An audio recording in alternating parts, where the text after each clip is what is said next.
আল্লাহ রাব্বুল আলামিন কুরআনুল কারীমের মধ্যে কিছু জিনিসকে হারাম করেছেন। এই হারামগুলো আপনি কিছু ছাড়বেন, কিছু ধরবেন, কিছু ছাড়বেন না। ব্যাপারটা এরকম হলে চলবে না।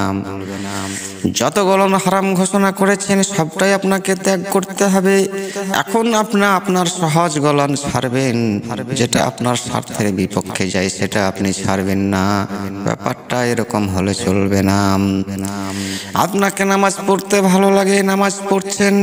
আপনাকে রোজা রাখতে ভালো লাগে, আপনি রোজা রাখছেন। কিন্তু আপনাকে যাকাত দিতে ভালো লাগে না। যাকাত দিতে ভালো লাগে না কেন? এই কারণে ভালো লাগে না যে এই টাকা আপনার অর্জন করা টাকা, এই টাকার ওপর আপনার মায়া মমতা, এই টাকা দিতে আপনার কষ্ট হয়। ব্যাপারটা এরকম হলেও চলবে না। আপনার স্বার্থের বিপক্ষ হলেও যেটা শরীয়ত সেটা আপনাকে মানতে হবে। যেটা আল্লাহ রাব্বুল আলামিন নিষেধ করেছেন সেটাও মানতে হবে।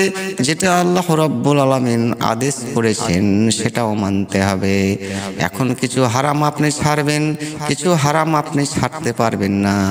আপনি খাবেন কিছু কিছু জিনিস, আর কিছু কিছু জিনিস হারাম ঘোষণা করবেন।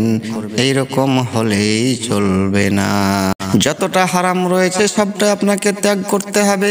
সুদ যেমন হারাম, ঘুষ যেমন হারাম, তামাক জাতীয় নেশাদ্রব্য যেমন হারাম, এইরকম হারাম কিন্তু আরো অনেক কিছুই আছে।